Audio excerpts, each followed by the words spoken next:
So like Jane mentioned, Family Promise did grow out of those healthy daily conversations about housing and homelessness. And many of you in this room were part of that core group of people that got Family Promise off the ground, that turned it from an idea from people in this room to an actual nonprofit that's been serving our community for 6 years now. And many of you have volunteered with our agency. You've slept in the churches that our families have stayed in, and you've donated your time, energy, and money. So I just wanted to say thank you all for that. But we opened our doors in 2017 by partnering with local churches to provide shelter to families in need in our community. And since then, we've expanded our services by adding homelessness prevention funding and also transitional housing, which is a stepping stone for families in our shelter to go from experiencing homelessness to being in permanent housing. And our shelter itself has seen a lot of changes over the years, especially during COVID, like many people have, from using those local church facilities to provide that shelter to being in one static location so our families don't have to move every single week.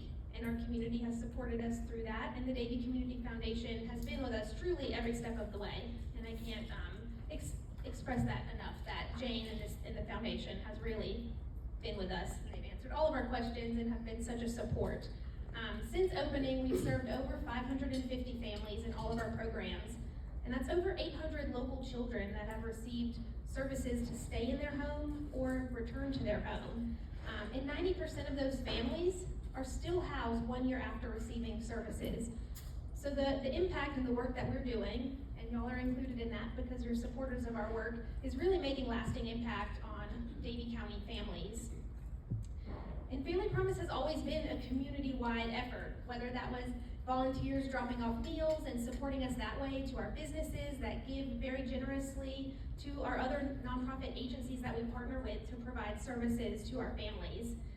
So we really wouldn't be where we are today without the Community Foundation and the Davie County at large for getting behind us. So I'll wrap up with a quick story that expresses why the work that we do is so important. Over the weekend, one of the families that's in our shelter program moved into transitional housing. So this single mother and her 3 children have been in our shelter since July. So taking this step to transitional housing was a really huge move forward on their journey to being in housing. And Rosie is one of her children. She's 4 years old. She came into my office yesterday evening, and with all the excitement that you can imagine a 4-year-old to have, she said, Miss Lisa, do you know I don't live here anymore? I have a house. She was so excited. Having a house is something that most children take for granted, and it's something they should take for granted. But for Rosie, she couldn't wait to tell me that she had a house now. It was the first thing she wanted to tell me.